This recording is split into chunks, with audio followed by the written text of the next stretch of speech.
চলো আজকে আমরা পড়বো প্রবাহীর ধর্ম, যার মধ্যে মেনলি আছে পৃষ্ঠটান, সান্দ্রতা, যেটা একটা যদি 11-12 দিক থেকে দেখতে চাই একটা ফিজিক্সের টপিক, আর এমনিতে তোমাদের 9-10 চ্যাপ্টার যেটা প্রবাহীর ধর্ম তার মধ্যে কিন্তু এটা আছে। কেমন? তো এই প্রবাহীর ধর্মতে প্রবাহী কাকে বলবো? প্রবাহী মানে কি? শুধু কি তরল?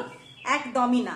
গ্যাসীয় পদার্থ এবং তরল পদার্থ দুটোকে নিয়ে কিন্তু প্রবাহী বলা হয়, অর্থাৎ যাদের মধ্যে প্রবাহমানতা আছে তারাই হচ্ছে প্রবাহী। তো প্রথম প্রশ্ন কি বলেছে যে, আর হ্যাঁ, এই পৃষ্ঠটান সান্দ্রতা এই চ্যাপ্টারটাকে ভালো করে রিডিং পড়বে, তারপর প্রশ্ন উত্তর করবে। এখান থেকে প্রশ্ন আসে এবং রিয়েল লাইফ এক্সাম্পলের উপর দিকে আসে, যেমন কচুরি পান মানে কি বল, কচু পাতা, কচু পাতার উপরে জলের ফোঁটা পড়ে আছে, সেটা ওর গায়ে লেগে যাচ্ছে না, এটা কিসের উদাহরণ? এই ধরনের মানে রিয়েল লাইফ এক্সাম্পল থেকে কিন্তু প্রশ্ন আসে। তো বলেছি একটি জলের ফোঁটা গোলাকার হতে চায়। আমরা জানি যে কোনো কিছুর উপর জলের ফোঁটা পড়লে সেটা কি হতে চায়? গোল ড্রপ হতে চায়। তোমরা কি চৌকো জলের ড্রপ দেখেছো কখনো? অবশ্যই দেখোনি। কেন?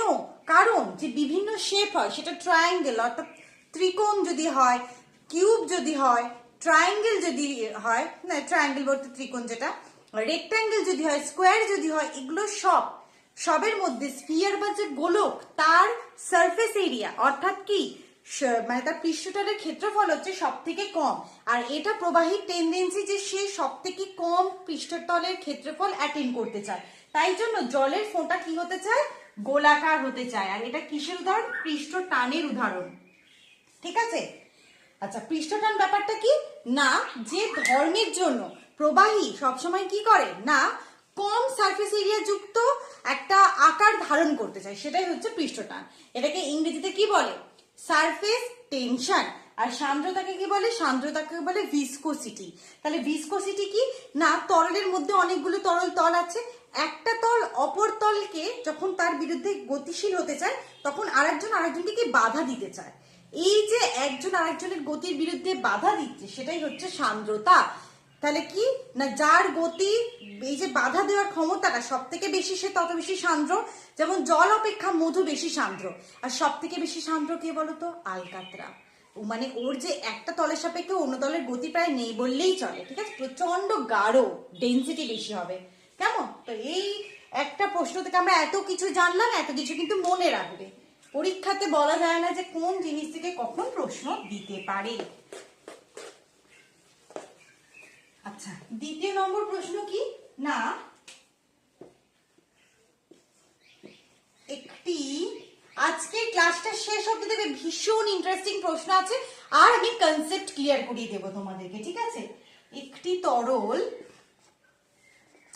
এর বাইরে প্রশ্ন আসবে না, আমি তোমাদের যা করিয়ে দিই তোমরা যদি দেখো প্রিভিয়াস ইয়ার, আমার বিশ্বাস যে তোমরা দেখতে পাবে ওই রকম দিক থেকেই এসেছে, কারণ আমি যথেষ্ট পিওয়াইকি বিভিন্ন পরীক্ষার দিই তোমাদেরকে। ঠিক আছে, শুধুমাত্র এএনএম জিএনএম নার্সিং এর পিওয়াইকি করলে হবে না।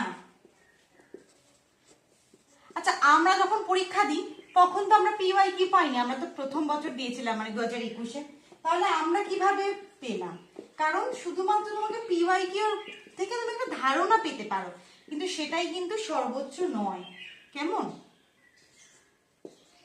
আচ্ছা, এই দেখো, এই যে তরল, একটা স্পর্শকোণের আগে ধারণাটা কনসেপ্টটা ক্লিয়ার করো। ধরো দু ধরনের তরল আছে, ঠিক আছে, দেখবে কোনো কোনো তরল লাইক জলকে এরকম রাখো, দেখবে তার এই সারফেস এরিয়াটা না এইরকম হয়ে থাকে।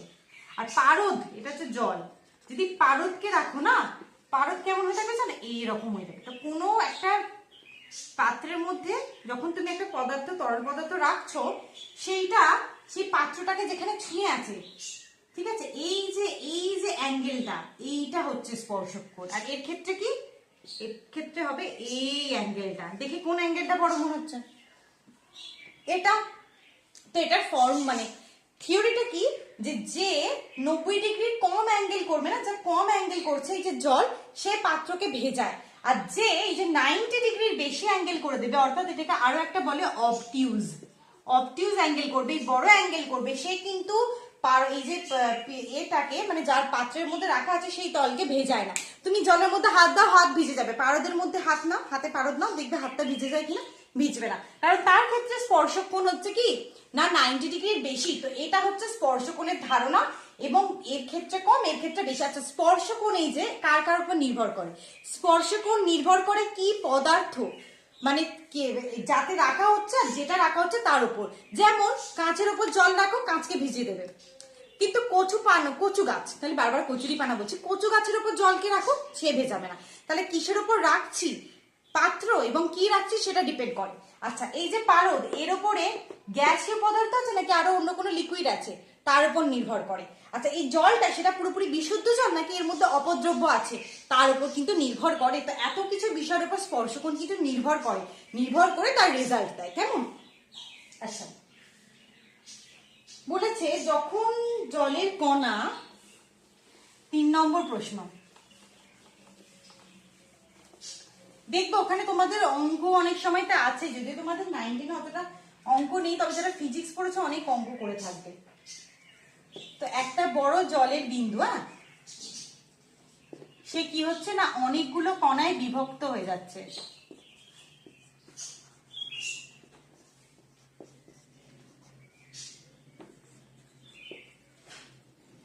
অনেকগুলো কণায় বিভক্ত হয়ে গেলে কি হবে?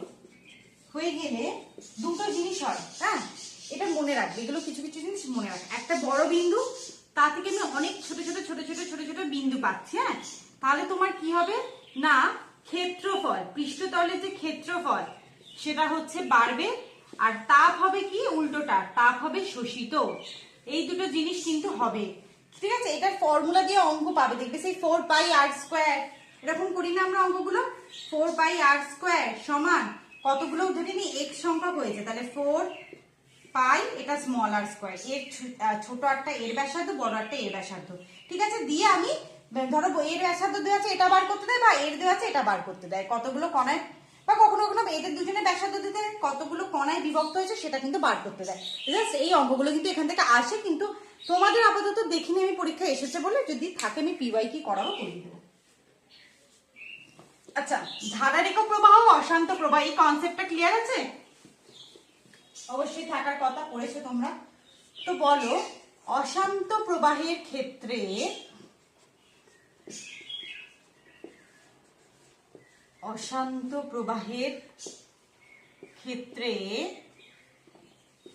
এটা কি আরই রেনল্ডস নাম্বার 2000-এর কম নাকি 2000-এর বেশি, নাকি 1000 থেকে 2000-এর মধ্যে, নাকি 1000-এর সমান? আচ্ছা, এই যে রেনল্ড সংখ্যা, হ্যাঁ, এটাকে কি বলে? রেনল্ড সংখ্যা। এই রেনল্ড সংখ্যার ধারণা দিয়েছে বিজ্ঞানী রেনল্ড। ঠিক আছে, তিনি কি বলেছে না, এই যে একটা প্রবাহ হচ্ছে, ধরে নি এরকম এরকম, ঠিক আছে, এরকম প্রবাহ যাচ্ছে, এটা কি? এটা হচ্ছে ধারারেখ প্রবাহ। ঠিক আছে, আর একটা এরকম প্রবাহ যাচ্ছে, এটা কি? এটা হচ্ছে অশান্ত প্রবাহ। ঠিক আছে, অশান্ত প্রবাহ। তিনি বলেন একটা নির্দিষ্ট বেগের পর ধারারেখ প্রবাহ কিন্তু অশান্ত প্রবাহে পরিণত হয়। ঠিক আছে, তো সেক্ষেত্রে রেনল্ডের সংখ্যা, এটার কোনো মাত্রা নেই। হ্যাঁ, এটা মাত্রাহীন রাশি, এটা কেবলমাত্র একটা সংখ্যা। তো তিনি বলেছেন যে 2000-এর বেশি হলেই কোনো একটা ধারারেখ প্রবাহ ছিল, ঠিক আছে, সেটা তারপর অশান্ত প্রবাহ কিন্তু হয়ে যাবে। এবং তুমি যদি ফিজিক্সের বই দেখো, ক্লাস 11-এ আছে সম্ভবত এটা, তো তাহলে দেখতে পাবে যে 2300 দেওয়া আছে ভ্যালু। যাই হোক, 2300 বা 2000 এই অ্যাপ্রক্স এটা ধরা হয়। 2000-এর কম হলে সেটা ধরা হয় ধারারেখ প্রবাহ, তার বেশি হয়ে গেলে বোঝা যায় অশান্ত প্রবাহ। এটা কি? এটা একটা মাত্রাহীন রাশি, এটা শুধু একটি সংখ্যা মাত্র। আর ধারারেখ প্রবাহ কি না, ধারারেখ প্রবাহ একটা সার্টেন বেগের পর, বেগ পেয়ে গেলে, বেশি স্পিড হয়ে গেলে সেটা অশান্ত প্রবাহ হয়ে যায়। ঠিক আছে, এই বেগটাকে কি বলে? এই বেগটাকে বলে সন্ধি বেগ। মনে রাখবে, এখান থেকে আমরা কনসেপ্ট পাই কার? সন্ধি বেগের। কেমন? সন্ধি বেগের বেশি হয়ে গেলেই সে অশান্ত প্রবাহ হয়ে যাবে। এটাও প্রশ্ন দিতে পারে, যে বেগের পর একটা ধারারেখ প্রবাহ অশান্ত প্রবাহ হয়ে যায় সেই বেগকে কি বলে? প্রান্তীয় বেগ, সন্ধি বেগ নাকি? আচ্ছা, প্রান্তীয় বেগ কোথায় আছে? প্রান্তীয় বেগ কোথায় আছে তোমরা ভাবো, আমি তো করিয়ে দেবো, প্রশ্ন উত্তর আছে তার উপর। কনসেপ্ট ক্লিয়ার না রাখলে, শুধুমাত্র এমসিকিউ করলে কোনোদিন পরীক্ষাতে ভালো নাম্বার পাওয়া যায় না। কারণ এমসিকিউ কমন আসতেও পারে, নাও আসতে পারে, কিন্তু তোমার কনসেপ্ট ক্লিয়ার থাকলে অবশ্যই তুমি ভালো নাম্বার পাবে। আচ্ছা, হাইড্রোলিক, ঠিক আছে, হাইড্রোলিক ব্রেক, হাইড্রোলিক প্রেস, ঠিক আছে, হাইড্রোলিক অনেক কিছু আছে। এই হাইড্রোলিকের ব্যাপারগুলো সেগুলো কিসের উপর ভিত্তি করে আছে, কোন নীতির উপর, সেটা মনে রাখবে। এটাও আমি একটু এক্সপ্লেন তোমাদের করে দেবো। আমি তোমাদের সবকিছু এক্সপ্লেন করে দেবো যেগুলো তোমাদের পরীক্ষার জন্য ইম্পর্টেন্ট, যেগুলো তোমাদের 9-10 এর বইতে নেই, ঠিক আছে। তোমাদের 9-10 এর বইতে তো নেই, কিন্তু তুমি কি শুধুমাত্র ওটা পড়লেই হবে? একদমই না, শুধুমাত্র ওটা পড়লেই হবে না।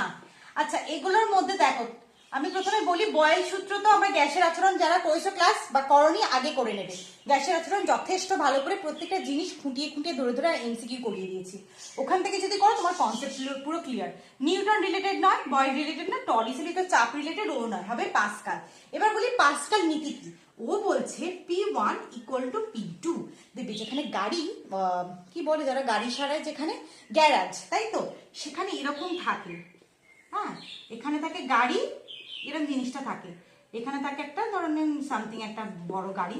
আমার গাড়ি নেই বলে আমি ভালো করে গাড়ি আনতে পারছি না, 4 হুইলার, ঠিক আছে। এখানে অল্প চাপ প্রয়োগ করলে এটা কি হয়, উঠে যায়। তো এটা নিয়ম হচ্ছে কম আমি চাপ প্রয়োগ করলাম, কিন্তু এখানে বেশি চাপ প্রয়োগ হচ্ছে, ঠিক আছে। তো P1 P সমান কি, চাপ সমান হচ্ছে ফোর্স বা বল বাই ক্ষেত্রফল। এই ফর্মুলা দিয়ে প্রশ্ন আসে, একটা বলে দেওয়া থাকবে, আরেকটা বের করতে হবে, ঠিক আছে, এটা মনে রাখবে। এই পাস্কালের সূত্রটাকে কাজে লাগিয়ে, মানে কোনো একটা প্রবাহীর কোনো একটা প্রান্তে যদি চাপ প্রয়োগ করা হয় সেটা সব দিকে সমানভাবে প্রয়োগ হয়, এটাই মূল কথা আর কি। তো তারপর ভিত্তি করে হাইড্রোলিক ব্রেক, হাইড্রোলিক প্রেস, ঠিক আছে, এগুলো কিন্তু তৈরি করা হয়েছে। বিভিন্ন নীতি, এই প্রবাহী যে চ্যাপ্টারটা না, বিভিন্ন নীতির কথা বলা হয়েছে। তোমাকে কিন্তু প্রত্যেকটা নীতি ভালো করে পড়তে হবে, কারণ আমি বললাম না এখান থেকে যা প্রশ্ন দেবে না সবই কিন্তু ডেইলি লাইফের উপর ভিত্তি করে, ম্যাক্সিমামটা ডেইলি লাইফের উপর ভিত্তি করে। এই দেখো আরো একটা, যেমন বলেছে বয়স্কদের ক্ষেত্রে, বয়স্কদের ধমনী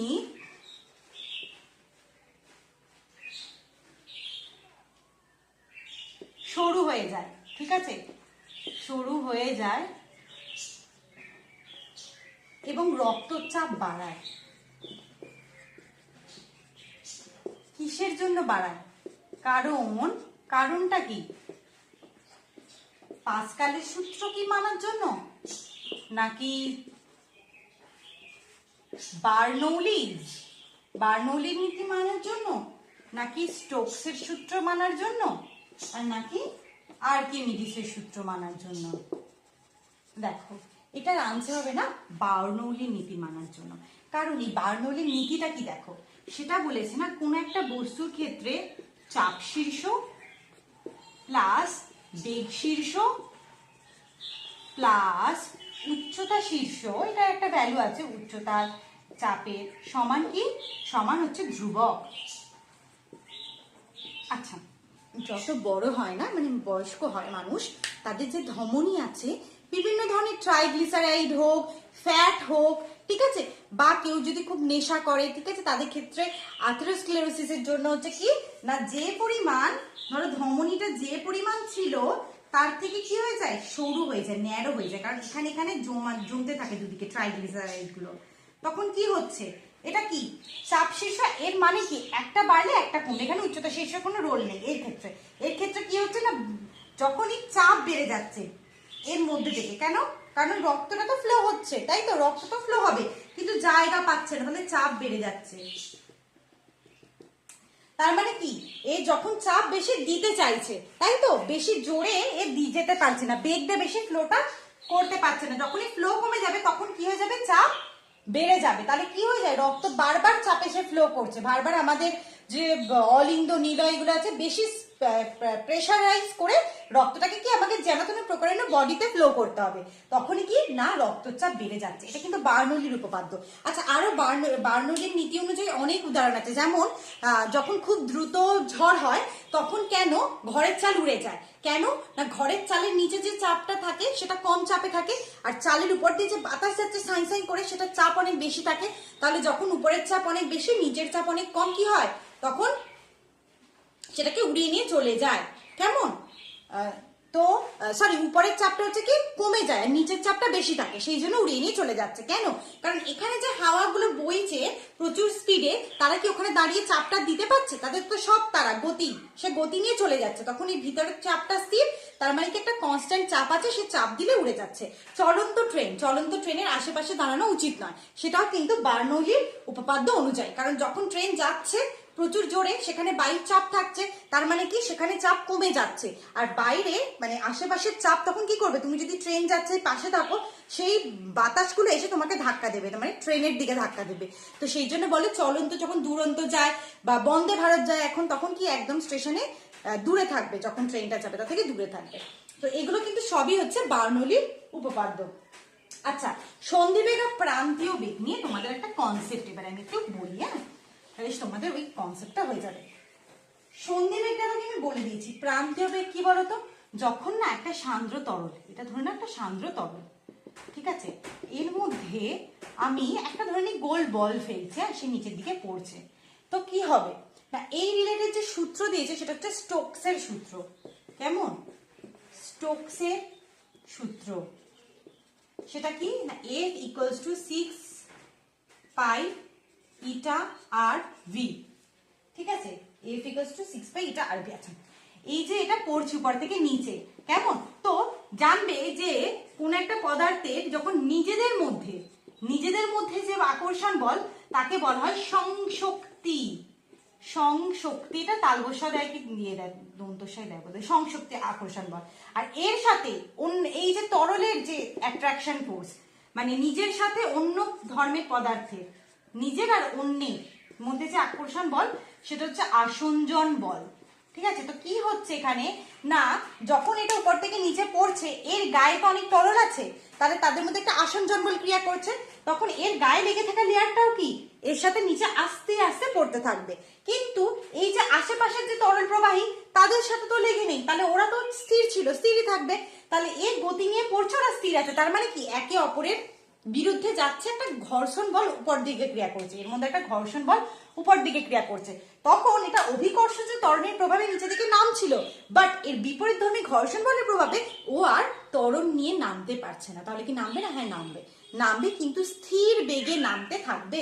ঠিক আছে, তো সেই যে স্থির বেগ এ যেটা পাচ্ছে ভিটি, সেটাকে আমরা কি বলবো না, প্রান্তীয় বেগ বা টার্মিনাল ভেলোসিটি। এইটা আর সন্ধি বেগটা কিন্তু পুরোপুরি আলাদা। তাহলে আমাদের পুরো কনসেপ্ট ক্লিয়ার হলো যে সান্দ্রতা কাকে বলে, পৃষ্ঠটান কাকে বলে, তাই তো?